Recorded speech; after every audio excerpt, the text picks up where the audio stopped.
Good afternoon to one and all. I'm Selva Prabhu, Training Manager for WAN-IFRA South Asia. I'll be the organizer for the next 1 hour for the webinar. WAN-IFRA welcomes each one of you to the series of webinars for the benefit of news industry professionals. The webinars are conceptualized to give a quick update on business and technology related topics.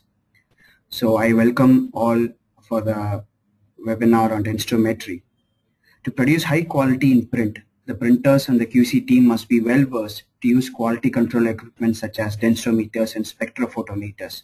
This webinar provides an introduction to the concepts of color and density measurement, correct settings, and best practices to follow during measurement. For this, we have Mr. Anand Srinivasan, who is a research engineer for the WAN-IFRA RMTC lab in Chennai. Anand, over the last 5 years with WAN-IFRA, he has published several research reports on topics of materials and color reproduction. His areas of expertise include color management, color correction, and quality control and measurement. So, in order to ask questions during the workshop, participants are requested to type in their questions in the question panel so that noise can be avoided. So now I hand over the session to Anand.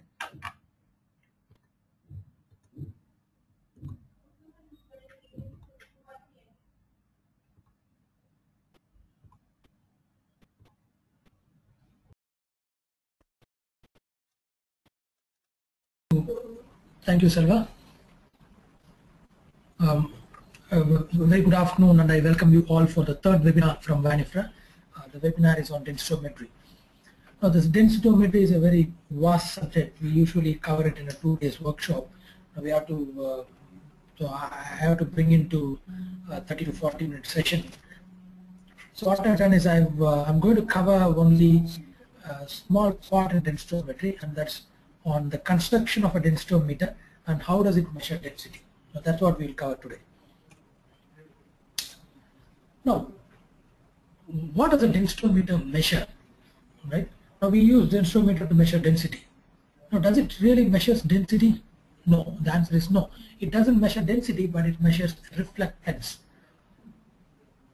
Reflectance is a measure of amount of light reflected from a surface or a ink film. Now, why is this reflectance very important? If you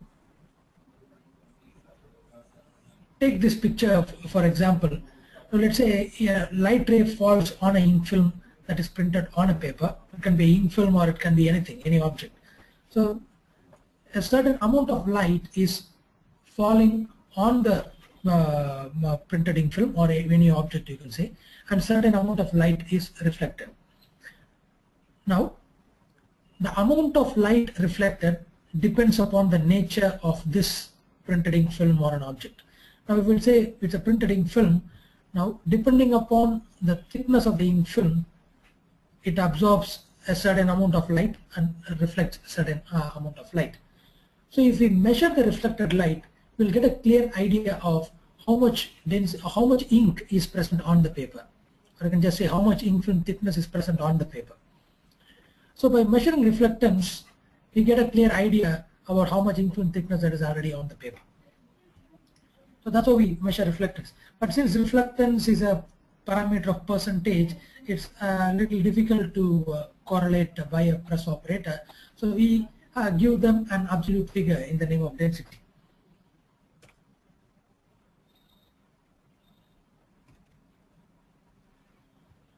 So as I said, reflectance is has a direct correlation with ink film thickness.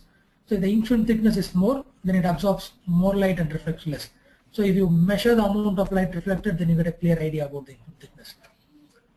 And from the reflectance, the density is calculated.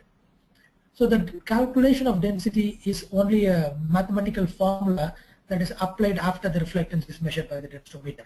So the densitometer doesn't really measure density, but it measures the reflectance, and density is calculated from reflectance. And the formula is density is equal to logarithmic scale to the base 10 of 1 by reflectance. So a reciprocal of reflectance, and then you take a logarithmic scale to the base 10. You can ask, why is this a logarithmic scale? Because the human eye works in a logarithmic scale. I'll just give you a small example. Let's say you are in a dark room, right? A completely pitch dark room.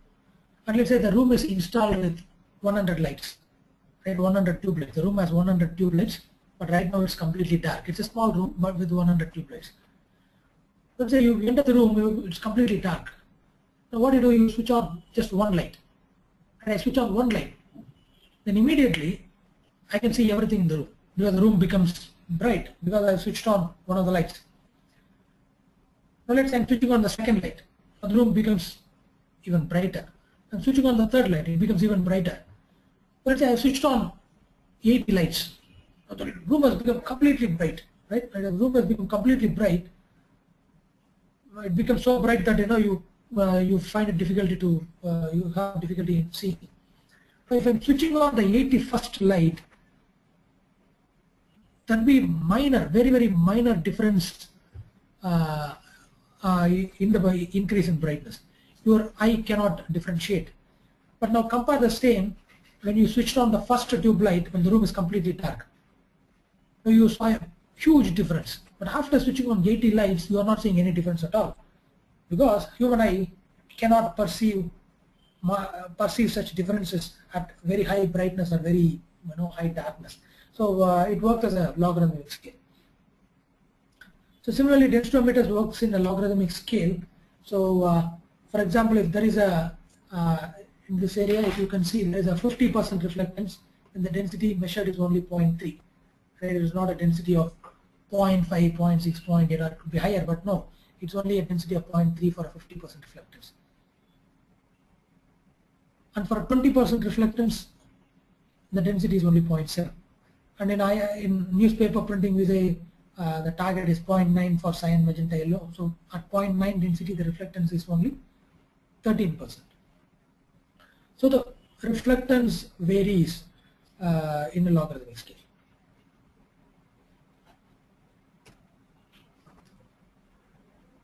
So based on the above concept, this is how a densitometer is constructed. Right? You have a light source, you have some optics to focus the light source onto the ink film, and then the light gets reflected, and then you have some optics to focus all the reflected light source to a receiver, and the receiver measures the reflectance, and then you have a small piece of software program that converts reflectance into density. So this is how logically a simple densitometer is constructed. But again, here we have a problem. Can this construction measure colorings? Right? This is a simple construction, we said, and as you can see, this could work for a black and for only measuring the density of black, but it definitely cannot work for a measuring the density of colorings. So what do? So the problem with density of colorings, and we solve it with the help of filters. Now first, let's understand how CMYK printing works. So let's take, a magenta ink film is placed on top of a paper, right? It can be a dot, it can be a solid patch, it can be anything. So there is a magenta ink patch on the paper. Now white light is falling on the magenta ink film. Now what is white light? We can take a very simple definition. White light is a mixture of red light, green light, and blue light, equal amounts of red, green, and blue. So white light, which is an equal amount of red, green, and blue, falls on a magenta ink film. And what the magenta ink film does? It absorbs certain amount of light and reflects certain amount of light. So the question is, what light it absorbs and what light it reflects? When you say magenta is opposite to green, or I can say in other way, magenta is related to red and blue. How? If I mix yellow with magenta, magenta becomes, I'm sorry for this pop-up message, I don't know why it's coming. Right, now magenta is related to red and blue. How? If I add yellow ink to magenta, it forms red. If I add a cyan ink to magenta, it forms blue. So it means magenta has some component of red and blue, so it doesn't absorb red and blue, so it only reflects. But it absorbs green because it has no relationship with green, and it does not, the color composition of magenta does not have any green in it. So it absorbs green and reflects red and blue. So it's the same example as, you go to a shop to purchase a shirt, you will not buy the same color shirt that you already have, right? You buy something that you don't have. So likewise, the magenta ink absorbs green because it doesn't have green, but it reflects red and blue. But the point here is it doesn't absorb 100% of green because, as we explained in the previous slide, the amount of light it absorbs depends entirely upon the thickness of the ink film, right? If the ink film thickness is more, or if say the density is more, it absorbs more light. If the ink film thickness is low, then it absorbs less light. And secondly, it also depends upon the purity of the ink film. Now the magenta ink film is reflected. If you want to measure the reflectance out of this, or let's say if you want to measure the density of magenta, now you should not be interested with the red light and the blue light because they are just reflected 100%, but you are more interested in the green light. If you find a method to eliminate this red and blue light and attract only the green light and measure it with a receiver, then we can measure the density of magenta. Similarly, for cyan, cyan absorbs red and reflects green and blue. Magenta absorbs green, reflects red and blue, and yellow absorbs blue and reflects red and green. So you want to measure the density of cyan, measure the red. You want to measure the density of magenta, measure the green. And if you want to measure the density of yellow, then you have to measure the blue light. So this is how it is done, very simple. If you are measuring cyan, place a red filter in the path of the reflected light. So what does the red filter do? The red filter absorbs green and blue and allows only red to pass through. It's a very simple concept. You would have gone, you would have seen serial lights in marriage parties and functions, etc. All the serial lights, they are all made up of same bulb. Depending upon the color of the plastic wrapper that is wrapped on top of the bulb, the color of the bulb changes. So it's exactly the same. If you want to filter out and allow only red light to pass through, all you have to do is put a red filter, the green and blue gets absorbed and only the red is passed. Similarly, if you want to measure magenta, use a green filter. If you want to measure yellow, use a blue filter. So this is how a densitometer functions, is constructed, right? So it has got an optics to focus the light onto the substrate. Then on the reflecting it, it has a filter, and depending upon the color that you measure, the filter has to be changed. Either it is done manually or it is done automatically. Right? Older densitometer may have had a manual selection, but right now it's all automated, so you can just automatically select. But here again there is a problem. Can I measure same density for wettings and dryings? We cannot measure same density for wetting and drying. That is a problem, because when we want to do measurement for quality control, I cannot measure a density during fresh, during the production, and I cannot measure a density, a different density after the production, let's say the next day. I cannot measure different densities. I need to find a way to measure same density when the ink film is wet or when the ink film is dry. First, before getting into all these subjects, let's understand there are two types of reflection. One is a specular reflection and another is a diffused reflection. What it is? Let's say this is a specular reflection. What is a specular reflection? Let's say you stand in front of a mirror. What do you see? Right? When you stand in front of a mirror, you see the reflection of yourselves. Right? You don't see anything else. You see only the reflection of yourselves, and you don't have any idea what the mirror is made of, what is the structure of the mirror, what are the molecules inside the mirror. You have no idea, because a mirror is so smoothly polished that it reflects all the light that falls on top of it, and that is called as a specular reflection. So when here the reflected light does not carry any information about the surface from which the light is reflected. Right? I hope it's clear. So in a specular reflection, the reflected light from a specular surface does not carry any information about the surface from which it is reflected. So standing in front of the mirror, you see only the reflection of yourselves. It's a specular reflection. What is a diffused reflection? Let's say I'll give you an example. Now, you see all the objects around you. They are not specularly reflected. And all the visibility to the human eye happens because of reflection, right? Only when light is reflected off a surface, you see what it is, right? So you see an object because light is falling on it and then it's getting reflected. So if all the reflection that happens around us is 100% specular reflection, then we cannot see anything, right? We cannot see any objects. Wherever you see a reflection of yourselves, right? Wherever you see a reflection of yourselves because it's 100% specularly reflected. You don't see any information about the object from which the light is reflected. But in reality, most of the reflection that happens are diffuse reflection, where light falls on the surface, it penetrates into the top layer of the surface, right? At least the layer that gives the surface a color, right? At least that layer, it penetrates into the layer, and then it gets multiply internally reflected, and then the light comes out. And that is called as a diffused reflection, where the reflected light source carry the information about the surface from which it got reflected, and not about the source of the light, right? So all the objects that we see around us takes in the light, and then it reflects back after the light gets multiply internally reflected on the surface from which it's getting reflected. And this is called as a diffused reflection. So now you can appreciate that the light that emerges out of a ink film is always, not always, it's a most of the light that emerges out of the ink film are diffusely reflected. That's why you are seeing some color on a printed paper. Otherwise you will not see any color.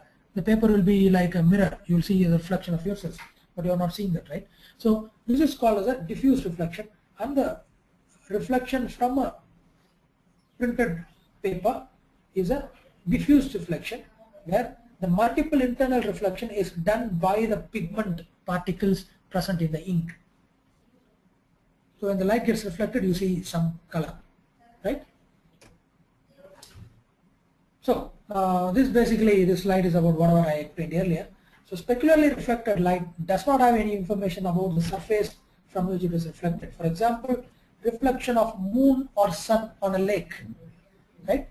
And also the reflection of a light source on a glossy cover page of a magazine. Sometimes you take a magazine, you can see the reflection of the tube light on the cover of the magazine. It's a specular reflection. But when we talk about a diffused reflection, the diffusely reflected light carries the information from the surface, about the surface from which the light is reflected. And almost everything that we see around us is diffuse reflection. Right. Now when we measure density, what we have a light source, we have a sensor. So there is a very good chance that there is some specular reflection that comes out of the printed ink film. So we need to find a way to avoid this specular reflection, right? Because as I mentioned earlier, specular reflection does not carry any information about the printed ink film. But what we need is information about the printed ink film. So we cannot measure the specular reflection. So we need to measure only the diffusely reflected light from an ink film. Now, for that we need to find a method, right? Otherwise, whatever density we measure will go wrong, because it will be a mixture of specular and diffuse reflection. So we need to find a way to discard the specular reflection and have only the diffusely reflected light onto the sensor. So how do we do it? It's done by two methods. One, the geometry of the densitometer.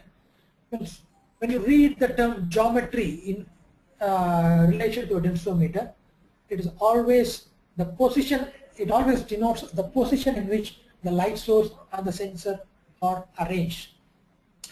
When I say 045, that's the geometry of my equipment, then it means the light source is at 0 degrees and the sensor is at 45 degrees. But when you read the specification sheet of a densitometer and it talks about a geometry of 45.0, then it means the light source is at 45 degrees and the sensor is at 0 degrees. A very good example is X-ray 530. The equipment, if you can see, there are 3 light sources placed at 45 degrees and the sensor is placed at 0 degrees. That's exactly perpendicular. So that's the geometry of the equipment. And you can read the specification of all types of densitometer, Tecon, X-ray, type macros. You can never find a geometry of 45. It means the first picture, the light source is at 45 degree and the sensor is at 45 degrees. This is not allowed because if you have such a geometry, most of the specular reflected light will reach the sensor. We don't need any specular reflection light. And in this geometry, you get most of the light reflected, so you don't need this. So this is the right.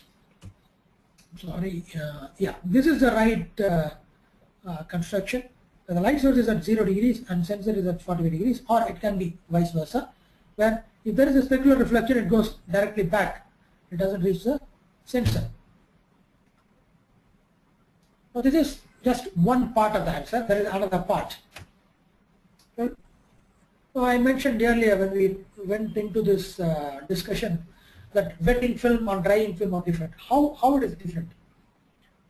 First of all, when you take a wetting film, the surface is smooth because just a second earlier the ink transferred onto the paper, and as you know, our paper surface is rough. Newsprint is not smooth; it's rough. It has got a lot of peaks and valleys. So when you apply the ink film onto the top of the surface, immediately after application, for a few minutes, the surface remains very, very smooth because the ink has not yet penetrated into the surface of the paper. It's not yet penetrated. It's still on the surface and it remains smooth.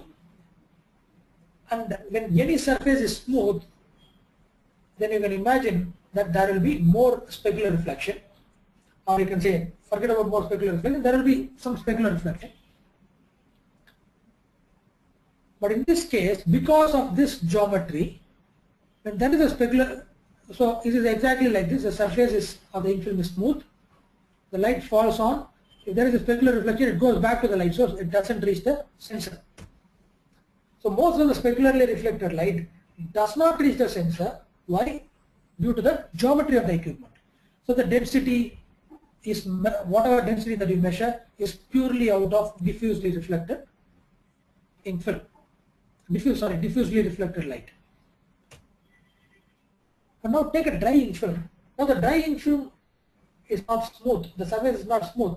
It is rough. Rather than calling it rough, you can just say that it takes the contour of the newsprint surface.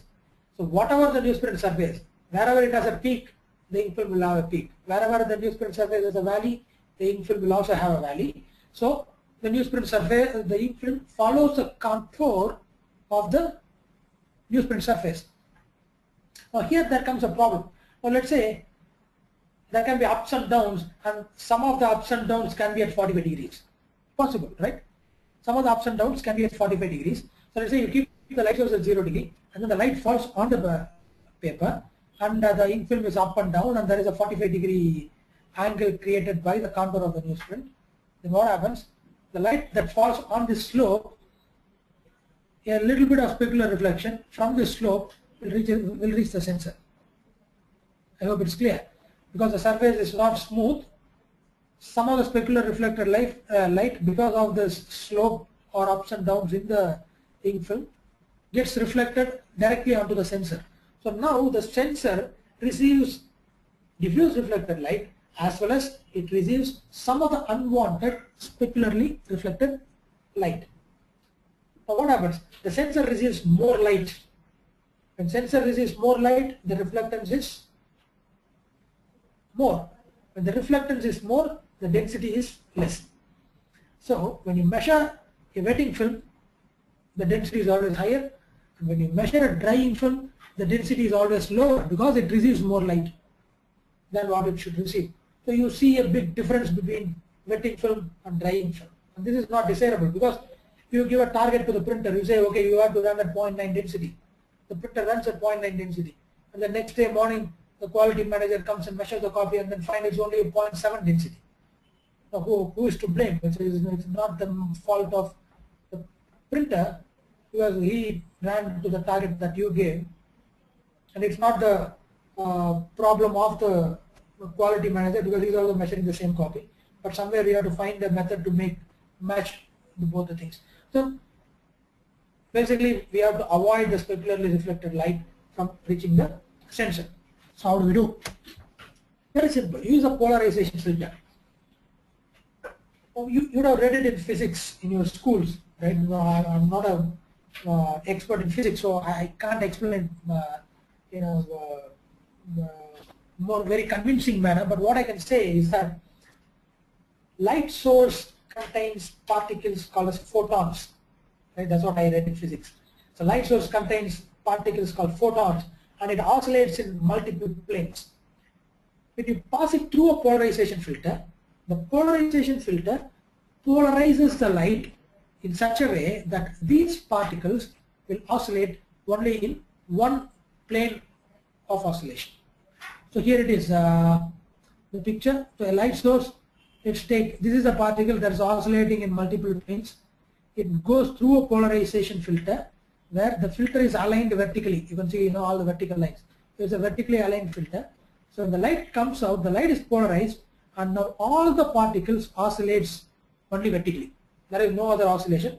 It oscillates only vertically. Now if you pass this same light through another polarization filter that is aligned horizontally, then this filter will not allow this light to pass through, because this is, here the light is vertically polarized and this polarization filter is horizontal. So the light will not pass through. It will block everything. So you cannot see any light. So this is called as a cross polarizing concept. So this is a polarizer and this is a cross polarizer, and these two combination can be used to block out light. And the same exact methodology is used in a densitometer. So what you do?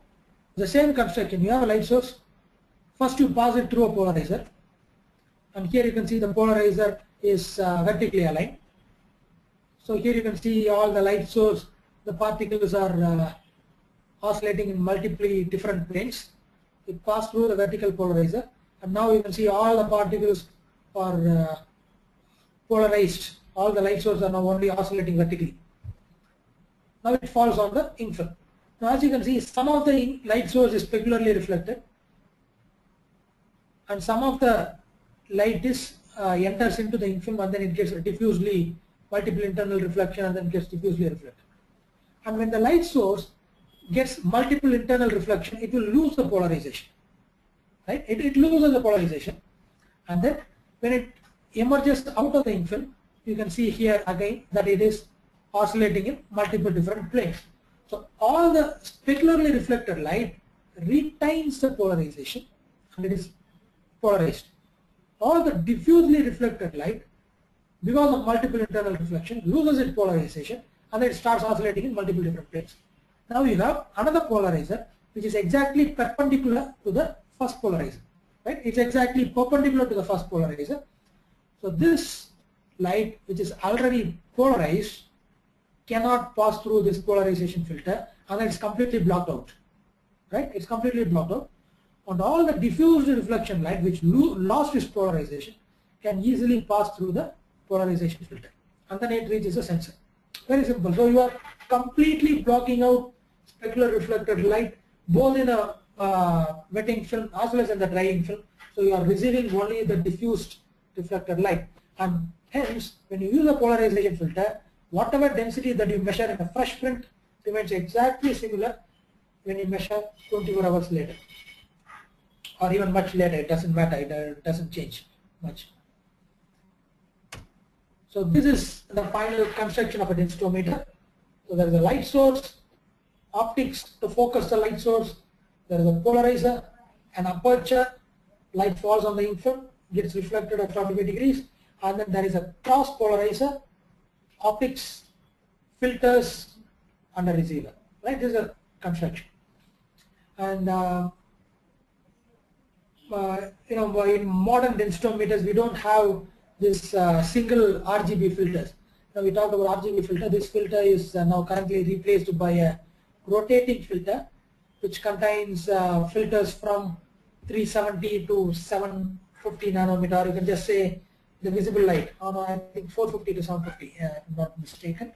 So it has filters for from 450 till 750 nanometer at an interval of, let's say, 10 or 20 nanometer, depending upon the accuracy of the densitometer. So now we have a rotating filter which collects a lot more data than a single RGB filter. Now this we have to discuss much in detail. Why is this rotating filter? What is this rotating filter? How does it function, etc. But considering that we have a short time frame here, we cannot do that. Right. Now, I hope that you are very clear about the densitometer construction and how does it measure density.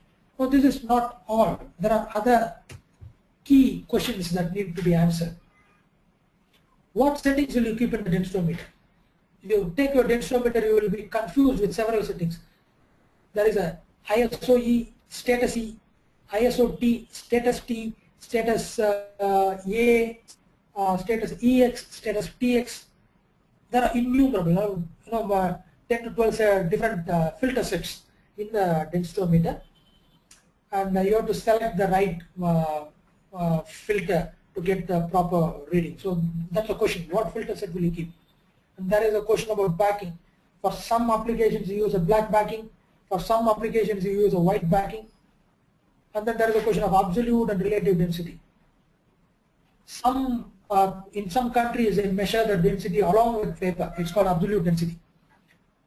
In some countries like India, Europe, etc., we measure relative density. We say subtract the paper, measure only the density of the info. That's another question. Now we need to discuss in detail what is absolute, what is relative, why some countries are following absolute density, why some countries are following relative density. That's a key question.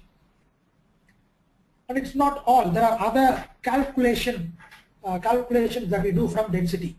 For example, you calculate dot area, you calculate dot gain, you calculate trap, hue, grayness.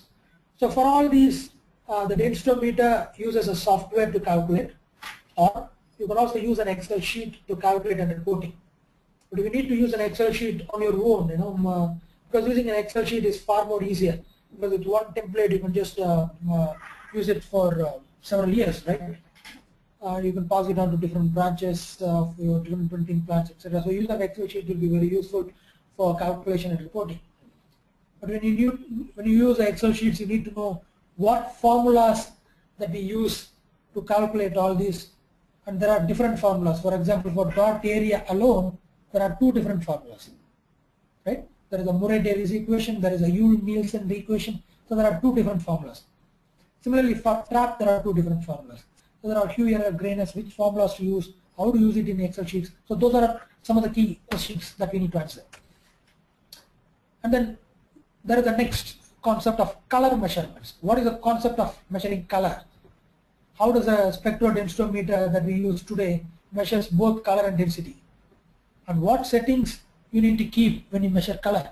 Right? You would have seen there is a D50 light source, D65 light source, 2-degree observer, 10-degree observer. There are several questions in that as well. And then there is a color difference. I'm sure you all know it, delta E. So how do you calculate the color difference? What formula to use? And it's not just one delta E. There is a delta E equation that is designed in 1976. There is another delta E equation that is given in 1991. Then there is another delta E equation that is given in 2000. It's a bit of confusion because the latest revision of ISO standard gives specification for both delta E 1976 as well as a delta E 2000. So we need to know how delta E 2000 is calculated. That's another key question. And how do you use Excel sheets for all the calculations, and how do you plot color gamuts, and from the color gamut how can you analyze the quality of the inks? Right, there are several key questions that we need to answer, and as I mentioned to you earlier, these training programs are usually 2 days or at least 1 day we need to do the training program, and we cannot cover everything in this short webinar because I'm sure in webinars the attention span is shorter.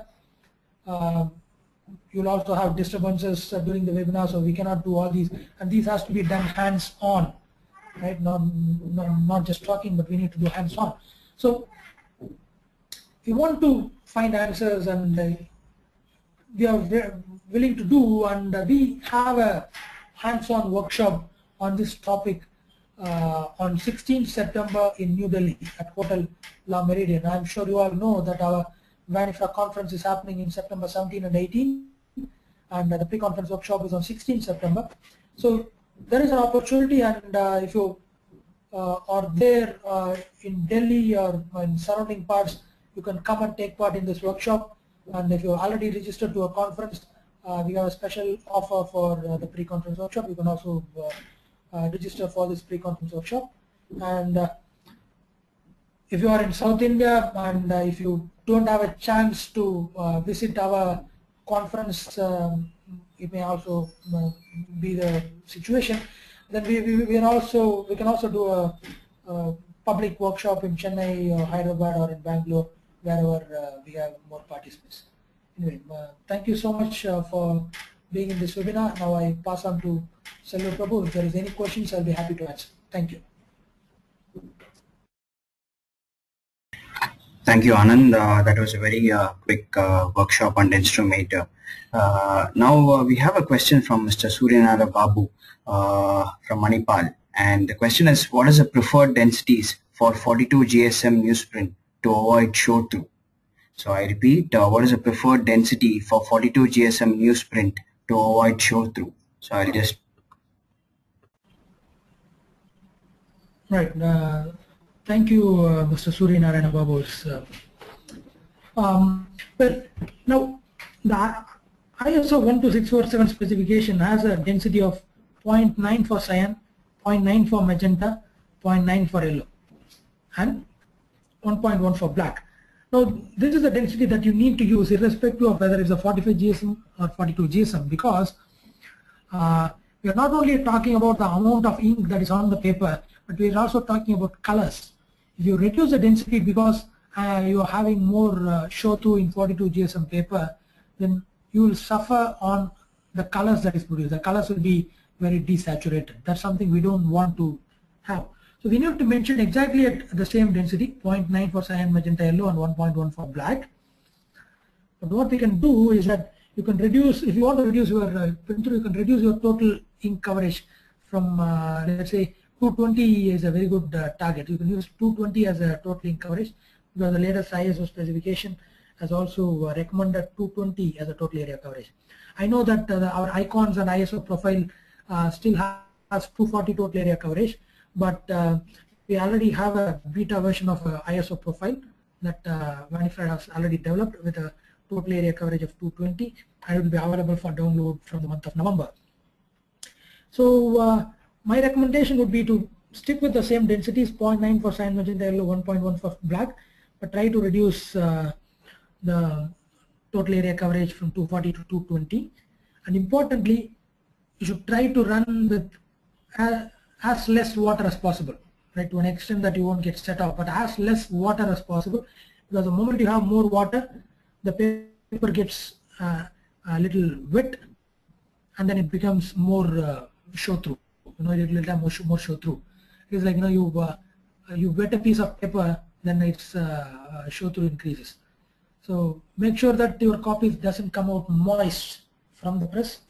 Then I'm sure you could run with this density in 42 GSM newsprint. Some setup will be, print-through will be there, but that's unavoidable, but it should not be very high compared to 45 GSM. Yeah, thank you.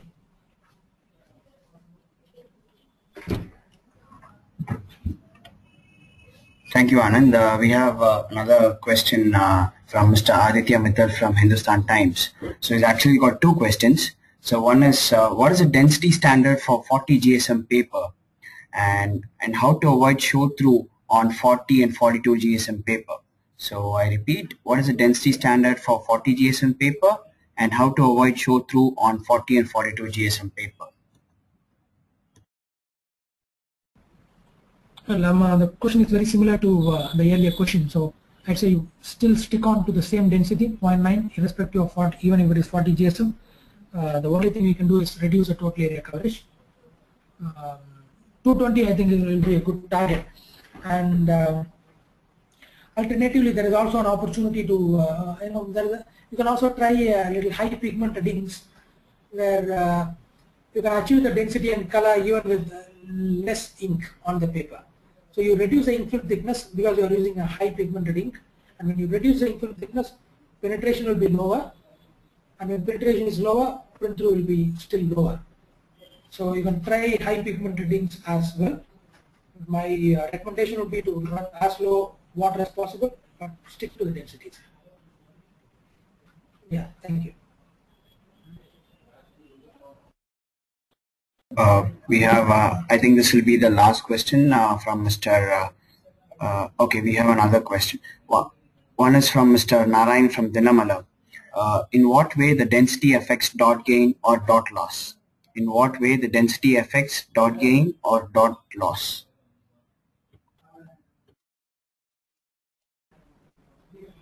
Right. Thank you, Mr. Narayan, for this question. Right. Now, density plays a crucial role in dot gain. I'll give a simple example. Let's say you may find it interesting. Let's say if you want to make a chapati, what you do, you take a small amount of dough, right? We roll as a ball, and then we press it, right? Now, what determines the size of this chapati or a roti, right? What determines the size? Two things. One, amount of pressure that we apply, right? More pressure we apply, larger the size of the roti. Or you take more dough, then you can make a larger roti, right? So there are two things that determine the size. One, the amount of dough that you use. Secondly, the amount of pressure that you apply. Now, when we talk about density, what is density? More density means more ink film thickness, right? That's what we discussed. Ink film thickness has a direct correlation with density. So when you apply more ink film, that means when you apply more density, then automatically the size of the dot will increase. Same as more dough, bigger roti, right?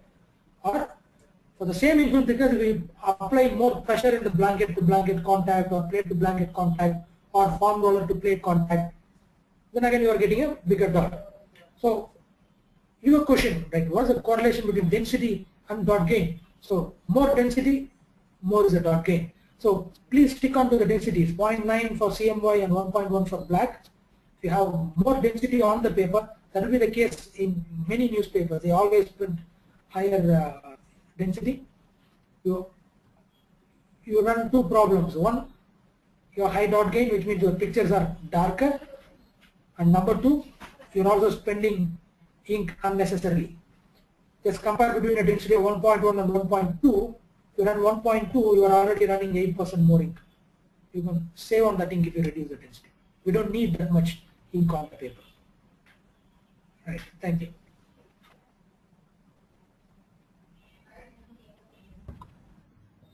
We have one last question, and again from Mr. Suryanara Babu, and I would like to know the relationship between LPI and total ink coverage. Relationship between LPI and total ink coverage. Thank you again. Now, there is no relationship between LPI and total ink coverage. Absolutely no relationship. LPI is the number of dots per inch that you can measure in the paper. And total ink coverage is a parameter of previous, is a parameter of Photoshop, I can say. It's a parameter of Photoshop or InDesign. And LPI is a parameter of the CTP.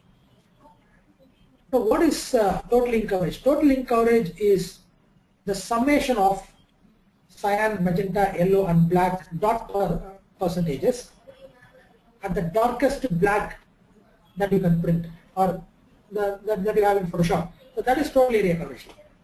I'll explain it a little more. Please hold on, I'm just opening in Photoshop. Since this is the last question, I'm just going to take an extra minute to answer this question.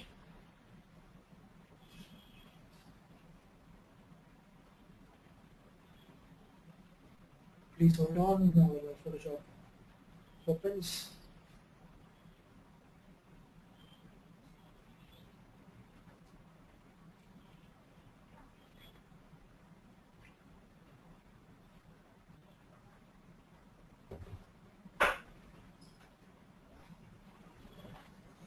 Right. Okay, now I'm having my ISO newspaper profile here.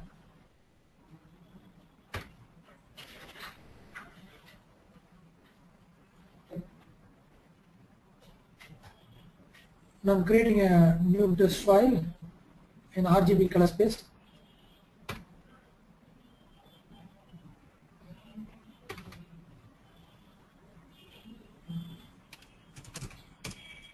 I'm selecting the darkest black. You can see I'm selecting the darkest black here. And then I'm going to fill it. And my computer is a bit slow. No problem.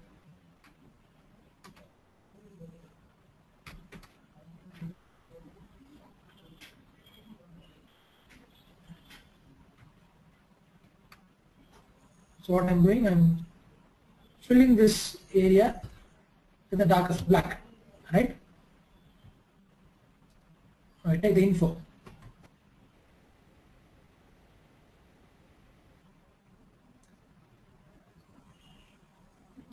Now you can see in the now let's say I'm converting this RGB into CMYK. Right, I'm converting with the ISO newspaper profile. I've converted to CMYK. Now check this info panel. Now take a look at this info panel. Look at what CMYK values we are getting. Right. Now you can see the cyan is 59%, magenta 45, yellow 41, and black 95.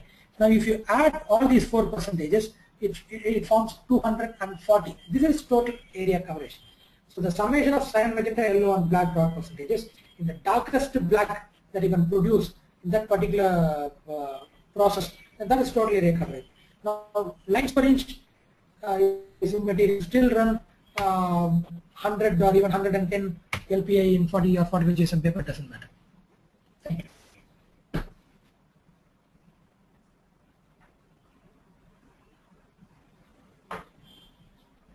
Okay, one final question, and rest of the questions you can just send it to me. Anand will respond to you. Let me take this final question. Again, Mr. from Narayan from Dinamala. Does the same ink density level used for SNP or high-braid paper surfaces? Does the same ink density level used for SNP or high-braid paper surfaces?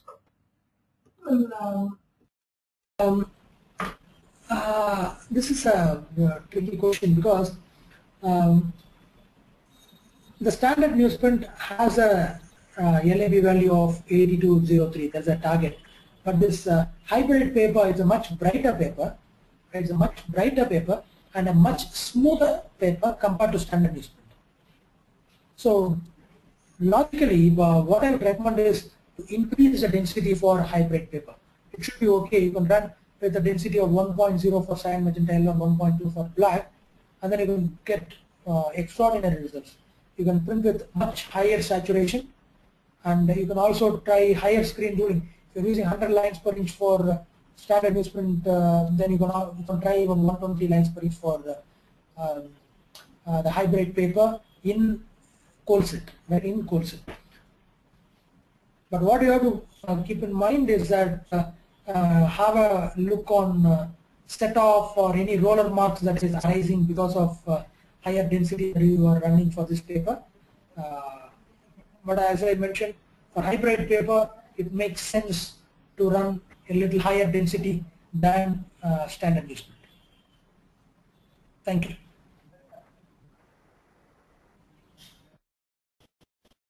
Thank you, Anand, for patiently answering the questions, and thank you, participants, for being coming forward with a lot of questions. So I hope this webinar was very interesting and innovative. And after the end of the webinar, there will be a feedback form which will be automatically generated, and kindly request you to fill the feedback so that it will be useful for us to prepare for future webinars and regarding the topics of interest. And please do fill in that, and the future webinars will be communicated to you. So idea is to have a continuous series of webinars focused on print and production related topics. So I'll mail you with the details for future webinars, and please do register for the Densitometry workshop and also for the annual conference, and see you until it's bye from Selva for the next webinar. Thank you.